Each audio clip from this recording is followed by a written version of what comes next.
Hello and welcome to The Art of Conversation, a radio show dedicated to a college course dedicated to the art of conversation. This program is brought to you by the Eileen G. Jones Honors College and the Department of Communication Studies, Media, and Journalism at Commonwealth University here in Bloomsburg, Pennsylvania. I'm your host, Eric C. Miller, Professor of Communication Studies. This show is the official radio presence of Honors 211, The Art of Conversation, a course that focuses on the ancient art of dialectic, that is, the collaborative process by which knowledgeable peers pursue the truth through focused question and answer, back and forth, what is often called Socratic discussion. After a few weeks of wading through the theory on these matters, our students spend about 10 weeks in practice, holding twice weekly 75-minute deep dives into topics and questions of their choosing.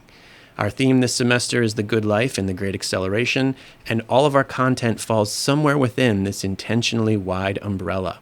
Each week, we're talking about how to live good lives in this era of soaring economic growth, technological innovation, labor market uncertainty, political turbulence, climate change, mass extinction, and on and on. My guests today are Trista and Alex, a pair of student moderators who this week asked us to think a little bit about consumer capitalism. Trista and Alex, welcome to the show. Thank you. Hello. Before we dive into our subject matter, it is customary on this program to ask our guests a little bit about themselves. Where are you from? What are you majoring in? What has sparked your interest in consumer capitalism? I'm Trista. I'm a biomedical science major. I'm a junior. I'm from Hemlock Creek, PA, and I guess why I'm interested in this topic is because I'm looking at my own consumer habits, and I kind of want to change them, and I kind of want to find out why I consume the way I do. My name's Alex. I'm from a small town in Wilmsport, PA. I'm a GIS and spatial analysis major, so I get to look at maps all day. And I'm interested in consumerism because I feel like I have terrible spending habits, and I usually do consume on the tool side of things. Great. Well, this topic is right up the alley of this class because we have been focused all semester on the Great Acceleration, and a big part of the Great Acceleration is focused on economic growth. And economic growth, of course, is powered by the creation, marketing, sale, shipping, and consumption of products. We pay a lot of attention to GDP, which is a measure of how many things are created and sold in a given economy each year. And so consumerism is kind of central to what we do in the class, or what we have been doing. I guess it would make sense, though, to start with the definitional question. You know, when you use these terms, consumerism, capitalism, consumer capitalism, what exactly are we talking about? So capitalism, I just have kind of a definition here. An economic system where private businesses or individuals own capital goods and free market controls the productions of goods and services. Now, of course, this isn't like my definition. I think this is actually Google's definition. But to me, like, consumerism is consuming goods, buying things, purchasing whatever. Yeah, I definitely feel like I agree with that. It's kind of just buying whatever they want you to buy, and that's just how they make a profit and how the economy grows. So we have a system in which companies are constantly generating products and then advertising them to the public, in many cases perhaps making the public feel like they need products that they don't really need. In other words, creating a demand that they can then supply for profit. Yeah. Why is that potentially problematic? I think it causes companies to overproduce because they're so worried about making profit, and they're worried about selling these products, just basically unnecessarily junk. Like, it's not like stuff we need, plastic, toys, and just stuff that's unnecessary. And I think it adds to our waste, and it overuses our materials that can be used for actual products. I feel like companies are trying to keep up with the fabs, and get the next big thing out so that way they can make more money off that than everybody else. And it's just kind of a big race to see who has the best product. So we live on a finite planet with a finite amount of natural resources, but we have an economic system that is constantly pushing to extract more material from the environment, refine it into an ever greater number of products, advertise that to the people in ever larger numbers, and ship out as many units as possible to generate as much profit as possible. And that can potentially have both benefits and some strong drawbacks.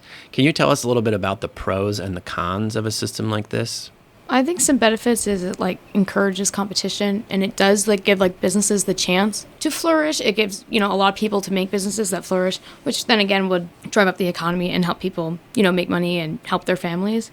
But then at the same time, this just leads to overproduction of goods and, using materials that we don't have an unlimited source of, for example, like fossil fuels. A lot of plastic products are literally made out of them, and there's other uses for them besides just plastic junk that we don't really need. Just using our resources in this way, like, oh, they're going to last forever, it's just not really sustainable because you can't use everything forever. It's going to run out eventually. So there's definitely, like, that's the con side of it. But the pro side, I feel like competition allows companies, they compete with each other and they produce technology that actually helps us. And, like, technology, I mean, like, maybe medical equipment and vaccines obviously helps us. Yeah, I agree. I do feel like the competition side of things allows companies to really get an edge over somebody else or create something that is very substantial to us. I feel like we definitely think we live on a big blue planet, where everything's so large in proportion to us that we think we have unlimited and we don't. And I don't think that we're ever going to see that till we run out. Obviously, the profit motive, the drive to accumulate wealth, returns on investment is a very powerful motivational force. And for a very long time now, it has driven people, entrepreneurs, companies to innovate, to create new things that will make people's lives better or safer or healthier or more comfortable. And that has allowed our economy, especially since the end of World War II, to grow exponentially. And as we've discussed in class, we live in the midst of about an 80-year period since 1945 in which the world as we know it has been created by this very, very powerful force. And that means that we have derive a lot of benefits from it. As you mentioned, especially I think medical innovation is maybe the most valuable thing. We have eradicated things like polio, for example. And in the 19th century, everybody was dying of tuberculosis and scarlet fever and things like that. And they're just not issues for us anymore, in large part, I think, because of the benefits that we have derived from this very powerful economic system. But at the same time, as you mentioned, we are also causing a lot of damage to our natural environment. And that should be a concern not just to tree-hugging hippies and earth worshippers, but to everybody, who lives on this planet and who wants to continue living on this planet for decades to come and has children and wants the best for them. And so I think we live in a time when the benefits of this system are obvious and recognized, but also increasingly the drawbacks. And I think there's kind of a sustainability question at work here. We have benefited, especially those of us here in what we call the developed world, in the United States, in Western Europe. Other parts of the world perhaps have not benefited quite so much. But this has worked well for us in a lot of ways. But can we keep it up? Is it sustainable in the long term, over the decades to come? Or are we just going to burn through everything and find that we've gone too far because we weren't being wise about it along the way? What are your thoughts? I don't think we can keep it up forever, but I just kind of feel like nothing's going to happen until it gets really bad. In class we talked about green growth and degrowth, which I think are great concepts. They're proactive, and, America's not very proactive when it comes to changes. Can you say a little bit about what they are? Okay, green growth is kind of, you continue growing the economy, but you grow it through sustainable energy sources and sustainable means. And maybe you reduce and you stop some of your bad habits, maybe like eating beef, because eating beef can contribute to climate change because cattle produce a lot of methane and they produce a lot of deforestation. So that's kind of green growth, is still growing the economy, but doing it in a more sustainable way. Where degrowth is the complete opposite of capitalism, I feel. Degrowing the economy and slowing down production. So these concepts I feel as though are great, but I just don't think it's going to happen until it gets really bad and we have nothing and literally our sky's black. Yeah, I do agree with Trista. I don't think we're gonna do anything till it's too late. But it's kind of how everyday life is. In an ecosystem, the population grows and grows and grows, and then eventually something happens where it can't go any further. It hits the carrying capacity, and then it kind of just slowly evens out. It's kind of like your grades. At the beginning they changed so much, and then you kind of hit a certain point where it's mediocre changes, small, maybe 1 or 2% changes. So I feel like that's kind of going to be what we do. We're going to go too far, and then we're going to dip down under, and then we're going to find our steady path. but I definitely feel like it's going to be more detrimental finding that steady path than it is going to be good. I think you guys have touched on really the important points here. Green growth, as I understand it, suggests that environmental damage and economic growth can be decoupled, meaning that you can still pursue economic growth without seeing an increase in your carbon dioxide emissions, for example, or in the amount of pollution that you produce and things like that. The degrowth argument suggests that the two things cannot be decoupled in the long term. So as long as you're trying to produce ever more material for consumption, you are necessarily also going to see increases in these other environmental impacts. And on a planet with now over 8 billion people, a planet that is supposed to top out, somewhere just north of 10 billion people in a few decades, that commitment to economic growth is going to cause damage to the natural world that is going to ultimately be unsustainable. And those 2 points I think are really interesting. They have an interesting disagreement, and both of them are kind of together at odds against the status quo, which is just the system that we have that involves the relentless pursuit of growth, preferably exponential growth forever. And I think there's a very real reason to suspect that that can't be done. Now, we've also been talking in class a lot recently about globalization because of issues in the news, the tariffs, international supply chains, things like that. And so we talked a little bit yesterday about how these things are related, and I think it's an interesting connection to draw. And when you think about the global economy, countries trading with each other, shipping goods across the ocean, how is globalization related to consumer capitalism as it is practiced today? Globalization allows companies to kind of push production to kind of undeveloped countries, and it's easier and cheaper to produce these products in these places. And this negatively impacts these places. It releases harmful chemicals into their air, pollutes their water, and nothing can really be done because maybe their government's not as well put together as, say, the United States or a developed nation. So globalization just kind of allows capitalism to push all of their production overseas, and Americans, we don't see any of this. So we're kind of unbothered about this. It doesn't affect us kind of because we don't see it. Yeah, I definitely feel like us as Americans are kind of jerks in this situation. We take advantage of the other countries that aren't as high as us or aren't as powerful or developed, and we ship our production over there because it costs us money.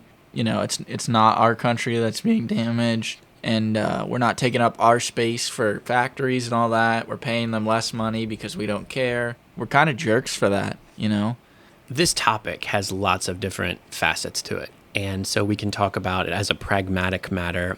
Can we continue to grow at the rate that we have been growing over the past 80 years? Or is that going to create too many environmental problems? But then it also has an ethical component because, as you mentioned, the drive to create ever greater levels of growth is dependent in large part on finding ever more ways to cut labor costs. You can look back at American history and see that prior to about 1860, most of the debate going on in this country had to do in one way or another with slavery and abolitionism. And then immediately following the Civil War, you get the first few decades of really prominent labor advocacy. So the rise of unionization and Andrew Carnegie going to war with his employees in Pittsburgh and the Haymarket Affair and all these other great labor uprisings, because the debate at that point had shifted to the question of whether labor ought to be forced and free for the employer, or whether it needed to involve some level of good faith negotiation between management and labor. And it has continued in that vein ever since. The question of how a company can be made profitable and how those profits should or should not be shared with the people who actually do the work. One thing that globalization has done is that it has provided with employers an opportunity to outsource their labor to other countries that don't have the same sort of standards that we uphold for workers' rights, and also that don't have a minimum wage, comparable to what we have here. And that's very enticing to companies because they're always trying to find ways to raise profits and cut costs.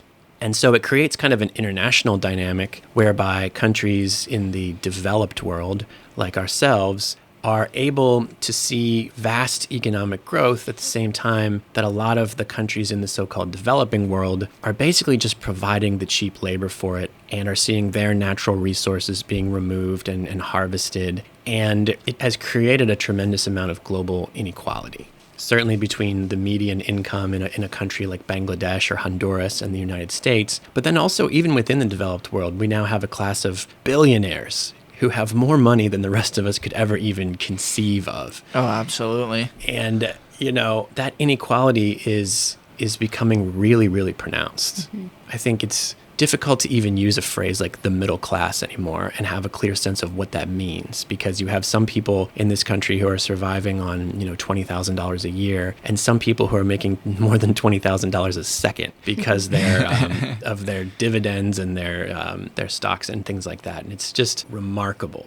Yeah, that's a good point, because I really don't, I wouldn't even come close to telling you what middle class is anymore with the way that things are changing, prices are going up and all that. There's no way to really have a definitive answer, I think. Yeah, it's not as though the top line salary in the United States is $100,000 and the bottom is 10, and so the middle is everything that comprises like 25 to 75. The scale is just so astronomical for a few. At this point, you would say maybe if you make $50,000 a year, or if you make $500,000 a year, in that sense, you're still kind of in the same class. Does that make sense? Yeah. Yeah, I definitely agree. Like, the margin is so much larger than what it was now that we have so many more opportunities to buy stocks, get into real estate or whatever, and have a big return on our investments.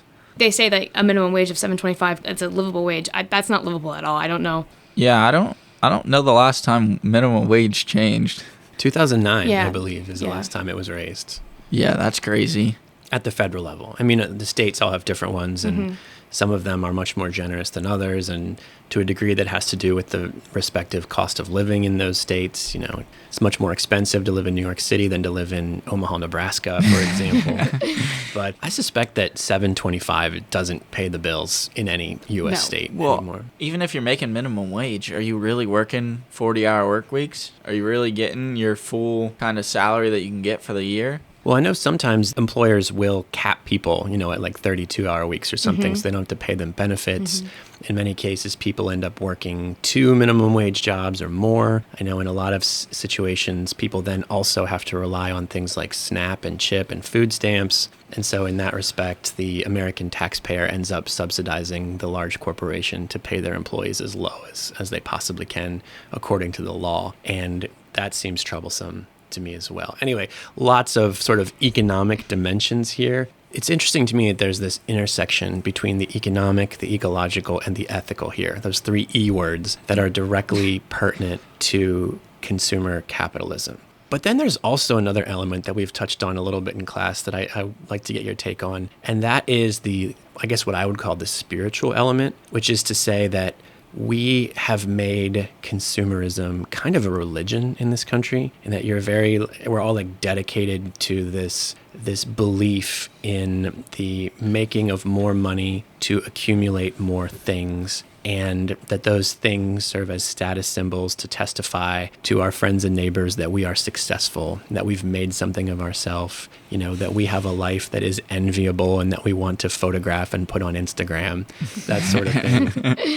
I feel like this is a sort of discussion that I've been hearing about since I was a kid. This idea that money can't buy happiness, material things aren't going to fill that void inside you, and that we don't need to keep up with the Joneses, in order to be satisfied. And I feel like on some level, everyone thinks that or says they think that, but it doesn't change the relentless pursuit of stuff that everybody seems to be engaged in all the time. What do you make of that? Yeah, I kind of feel like the American thing is the more you have, the better off you are. It's always like, oh, what kind of car you're driving? Oh, where's your house? How many Stanley Cups do you have in your cupboard? It's like, yeah, but then again, people also say like, oh, you don't need to keep up with the Joneses. But then at the same time, they're off buying a new car. They're off renovating their house. They're off on vacation, somewhere tropical and fancy. So I feel like it's like a lot of hypocrisy. So what should we do? Because we're constantly being shown online stuff to buy, or like you're missing out if you don't have this, or you're not living, or you're not going to be happy if you don't have 20 Squishmallows on your bed, or, whatever it may be, many different avenues where I people... feel like you're telling on yourself there with the Squishmallows. I do have a lot. Or it's not even like that stuff. It's even like an ice nugget machine. I don't know if you guys seen that. Oh, but it's ice nuggets are the best. I don't know what that is. It's like a type... It's like blown little ice crystals, and they're really crunchy. It's like the most elite ice you've ever had. Yes, and like the machines are ridiculously expensive, like $200 for like an ice machine that sits in your counter and just makes, and most people's fridges nowadays make ice, so I don't know why, but yeah, people are like, you need one of these because it makes your water. Yeah, I'm still on cubes. I'm not on the crystals. Well, even that, and like the Ninja Smoothie Maker thing. Oh gosh. Like they've come out with so many products to just make your life more convenient for you so you don't have to leave, but they're so freaking expensive. Like, I know I complain, but I do buy a lot of expensive things that I like, but I can never see myself buying a smoothie maker.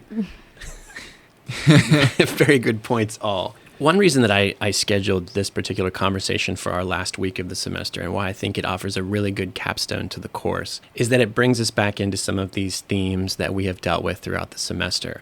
And our discussion of things like population growth and economic growth has me thinking also about, the graphs associated with obesity in the United States and the graphs associated with credit card debt, and there's so many others. I think that if you were to look at the rates at which these things are accelerating since the end of World War II, they all acquire very quickly an exponential sort of vertical growth trajectory. What was the national debt in 1960 compared to the, couple dozen trillions that it is now? What was the average credit card debt in 1960? I suspect it was zero because people didn't use credit cards then. But now we have this tool that allows us to get things with money that we don't have, based on the promise that we will have it eventually, and then we'll pay it back. I don't know what the figure sits at now, but I know the average American has somewhere north of $10,000 in credit card debt alone, in addition to what they owe on their house and their car payments, all these things that they had to get without having yet the money to pay for them. I just think all of it, when you look at the big picture, all these different trends together shows a society that has gotten way out over its skis. That is very concerning to me because I don't think it's sustainable, and I think some kind of a correction has to occur at some point. Do you have any thoughts on the future of this thing? I mean, where do you see this country headed given the trajectory that it's on currently? I just kind of feel like it's going to get worse because I even feel like the younger generation, they're growing up watching TikTok, whatever, YouTube influencers, and they're constantly being shoved stuff in their faces. I mean, my sister said something to me one time about once she gets a credit card, she's going to use it and blow all her money. I was like, oh gosh, please don't do that. You're only 9, but please don't. I don't want to say this, but I feel as though it's going to get worse before it gets any better. It's just, I feel like it's going to keep going up. People are still going to keep buying things with money they don't really have, and stuff that they don't really necessarily need. It's not like they're buying food or necessities, but credit card money, most of the time it's going to Target and blowing a bunch of money on junk. So yeah, I definitely feel like there's no getting better. The way that technology is developing and kids are just being, having it forced upon them. Like, instead of taking your kid outside nowadays to go fishing or whatever, you're handing them your phone or your Xbox controller and letting them go kind of deal. And it's not right. Not very many people would say they wish they grew up in the older generations, but I feel like they're the best people we have, honestly. The older generations are billionaires right now who grew up without technology, till the middle of their lives. And I feel like that says something about the way we're going. Maybe, although I would put a caveat there that most of the older generation are not billionaires. There's just a few. Yeah. And those who did become billionaires largely did it through Silicon Valley type stuff. You know what I mean? They developed a social media platform or something and got rich off of it. Yeah. I hold out some more hope for the future maybe than you guys do, which is kind of funny that this sort of generational grievance tends to trickle down. You know what I mean? Well, it's crazy with everything going online and nothing being hands-on anymore. I know personally I'm a hands-on learner, so I might be a little biased here, but it's just how are kids going to learn to do anything? Fixing a car, for example. I learned how to do that with my dad. He taught me. Everything was hands-on. kids are watching like YouTube videos now on how to do it. So there's no real like interaction with anybody. And granted, that might be helpful, but I just feel like having some personal experience, somebody who might have a tip or trick for you on how to do something better than what the YouTube video might show would be nice. Yeah, I don't disagree with that. Although I do hold out some hope that the rising generations will react to some of these excesses and problems, maybe in kind of a rebellious way, the way young people tend to do. I know I've been reading a little bit about how Gen Z, and maybe to a greater extent Gen Alpha behind them, drink alcohol at much lower rates than previous generations did, which I think is interesting. And there are a bunch of them, I think, who are rejecting social media culture because they see the harm that it does to people. I mean, I certainly don't. I'm not prepared to make any sweeping predictions, but if the rising generation is attentive enough to these things to see the problems, and if they are prepared to kind of rebel against them, to go back outside, do things in the real world, and live healthier lifestyles, then maybe they can offer a corrective to some of the mistakes that have been made here by the boomers and the Gen Xers and the millennials. There's too many fancy names for me. I definitely feel like there might be a turnaround. Maybe I do have some hope just because I have been seeing a rise kind of just on social media. It might just be even just what I'm seeing, so it's probably just tailored to my interests. But I have been seeing a rise of like stop consuming and kind of just like be more mindful of what you're purchasing. I have been seeing like it's kind of like overconsumption TikTok where they kind of just like point out consumer ways and they're like, hey, be more mindful. These people like influencers are being told by companies, they're being paid a lot of money to try to sell you products that you don't need. They may be lying to you about these products. So hopefully maybe that kind of resistance grows. So maybe we do have a chance, because I have been seeing a lot more of that recently. Like, oh, you don't need that, or this isn't normal. Like the ways these people are online, like buying things weekly, like this isn't normal. It's not real life. It's not sustainable. You can't afford it. Don't do it, So maybe I do have some hope. So to all of our possibly tens of Gen Z listeners, and maybe even their younger siblings who might be overhearing this, the moral of the story is that if you want to live a good life, you don't have to just buy a bunch of plastic garbage. You have to go outside, spend time with your loved ones, live a healthy lifestyle, live simply, and get the most out of life instead of trying to buy your way to happiness, which likely is not going to work and may well destroy the planet in the meanwhile, while creating a tremendous amount of economic inequality, et cetera, et cetera. Trista and Alex, thanks for being on the show today. Yep, thank you for having us. This has been another episode of The Art of Conversation, brought to you by the Eileen G. Jones Honors College and the Department of Communication Studies, Media, and Journalism at Commonwealth University. And as always, I am your host, Eric C. Miller. Thank you for joining us today, and we'll look for you next time.